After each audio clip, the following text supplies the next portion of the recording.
Salvatore "Sammy the Bull" Gravano, born March 12, 1945, is a former underboss of the Gambino crime family. He is known as the man who helped bring down John Gotti, the family's boss, by agreeing to testify against him and other mobsters in a deal in which he confessed to involvement in 19 murders. Originally a mobster for the Colombo crime family, and later for the Brooklyn faction of the Gambinos, Gravano was part of the group that murdered Gambino boss Paul Castellano.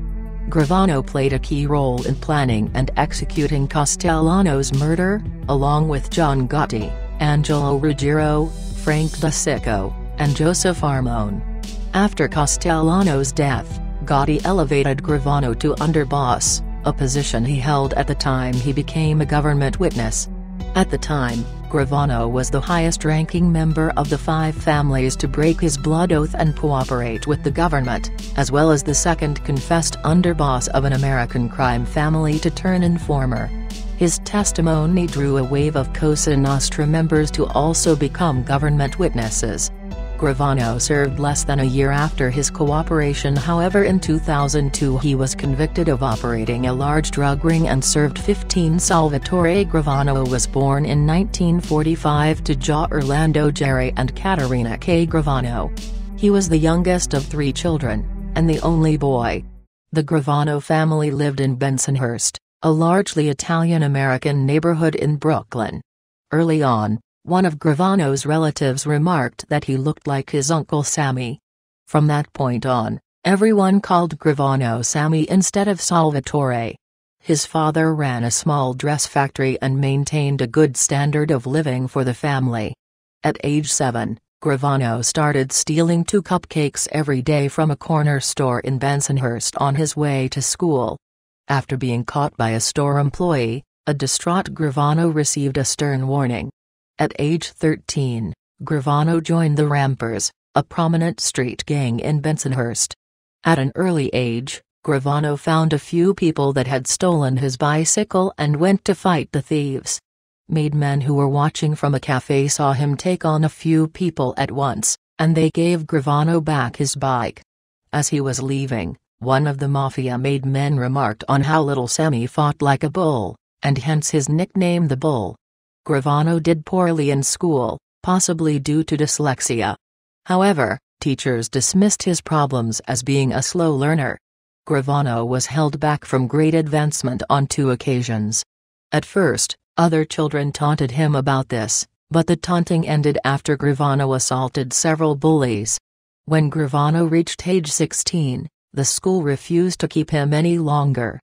Gravano's father tried to redirect and discipline his son, including forcing him to attend Mass, but had little success.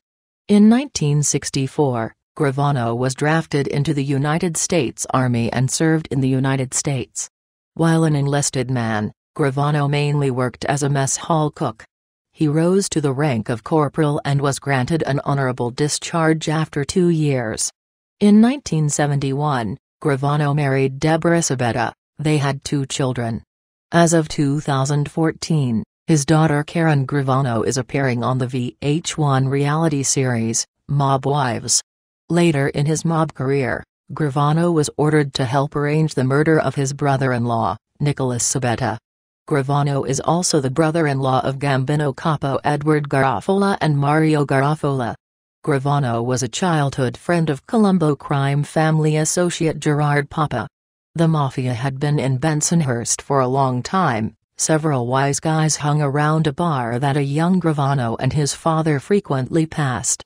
Despite his father's attempts to dissuade him, Gravano, like many of his Ramper colleagues, drifted into the Cosa Nostra. He first became associated with the Cosa Nostra in 1968 through Anthony Sparrow, whose uncle Shorty was an associate of the Colombo crime family under future boss Carmen the Snake Persico. Gravano was initially involved in crimes such as larceny, hijacking, and armed robbery. He quickly moved into racketeering, loan sharking, and running a lucrative poker game in the back room of an after-hours club, of which he was part owner. Gravano became a particular favorite of family boss Joe Colombo, who used Gravano to picket the FBI Manhattan headquarters as part of his Italian-American Civil Rights League initiative. Gravano's rise was so precipitous that it was generally understood that he would be among the first to become made when the Cosa Nostra's membership books were reopened. They had been closed since 1957. In 1970, Gravano committed his first murder, that of Joseph Colucci, a fellow Sparrow associate whose wife Tommy Sparrow was having an affair with. Colucci reportedly was planning to kill Gravano and both Sparrows in retaliation. Gravano described the experience thus: as that Beatles song played, I became a killer.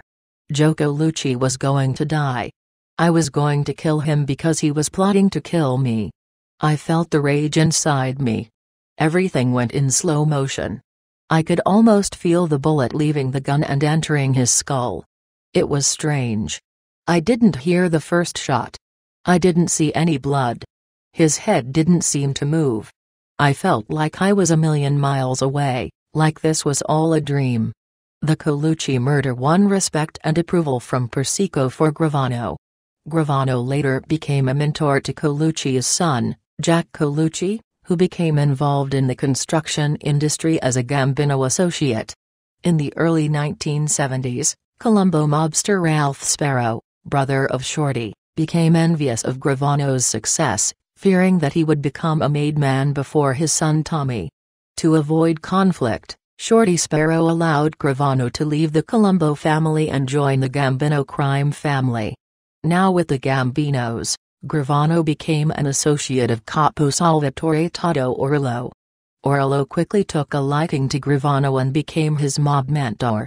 Around this time, Gravano took a construction job. He later claimed to have considered leaving the criminal life.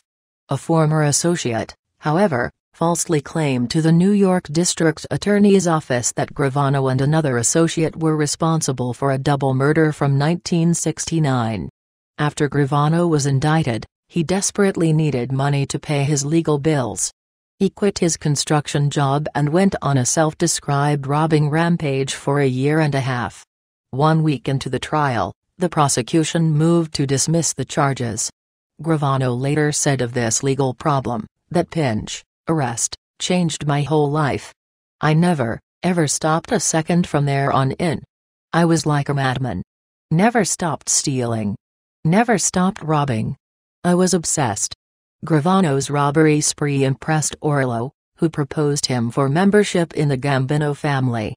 In 1976, the Cosa Nostra's membership books were finally reopened and Gravano became one of the first to be sworn in.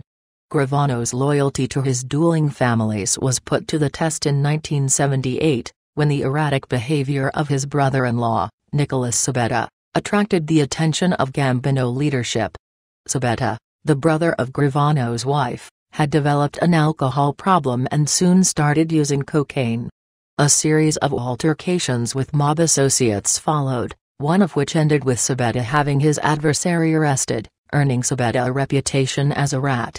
Sabetta sealed his fate when he insulted the daughter of George DeSicco, uncle of Gambino member Frank DeSicco. Hearing the news, Gravano gave his brother-in-law a beating in an attempt to forestall worse punishment. The elder DeSicco, however, was incensed and took the matter to boss Paul Castellano, who ordered a hit on Sabetta. The order was given to Frank DeSicco, who was told not to inform Gravano. DeSicco gave the contract to Libario Louis Milito and Giuseppe Stimi D'Angelo, Sr., 2 associates on Gravano's crew. After consultation, the 3 agreed it was wrong not to tell Gravano. DeSicco went to Castellano and persuaded him to give permission to inform Gravano, but Castellano also authorized DeSicco to kill Gravano if he opposed the murder. According to Gravano, he was initially livid at the news and threatened to kill Castellano, but DeSicco eventually convinced him opposition would be futile and Gravano acquiesced to the murder. The only part of Sabetta's body ever recovered was one of his hands, and he was declared legally dead in 1985. How Sabetta was killed, as well as the exact extent of Gravano's involvement, remains unknown.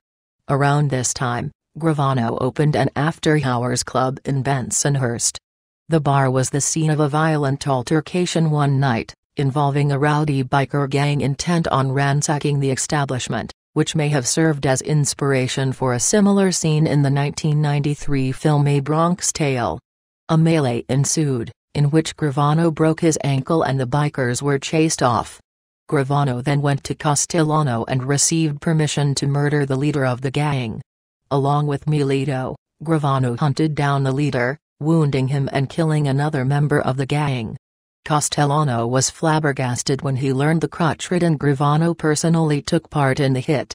Like his predecessor Carlo Gambino, Castellano favored emphasizing more sophisticated schemes involving construction, trucking, and garbage disposal over traditional street-level activities such as loan sharking, gambling, and hijackings. Castellano had a particular interest in the construction business. Gravano began to change his boss's cowboy image of him when he entered into the plumbing and drywall business with his friend Edward Garofalo. Gravano's construction and other business interests soon earned him a reputation as a good earner within the Gambino organization and made him a multimillionaire, enabling him to build a large estate for his family in rural Ocean County, New Jersey. Flush with cash, Gravano also invested in trotting horses to race at the Meadowlands racetrack in East Rutherford, New Jersey. Gravano also became the operator of a popular discotheque, the Plaza Suite, in the Gravesend section of Brooklyn. Gravano reportedly made $4,000 a week from the Plaza Suite alone. Gravano also used the club as his construction racket headquarters.